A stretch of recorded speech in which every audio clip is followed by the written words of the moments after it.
ইয়া হাইয়ু ইয়া রাফিয়ু ইয়া রাফিয়ু ইয়া রাফিয়ু, এই দোয়াগুলো পড়তে পারে 100 বার।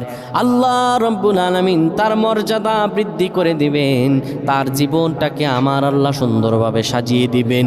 বিপদ আপদ বালা মুসিবতগুলো আমার রাব্বুল আলামিন দূর করে দিবেন। আল্লাহুম্মা আমিন বলেন।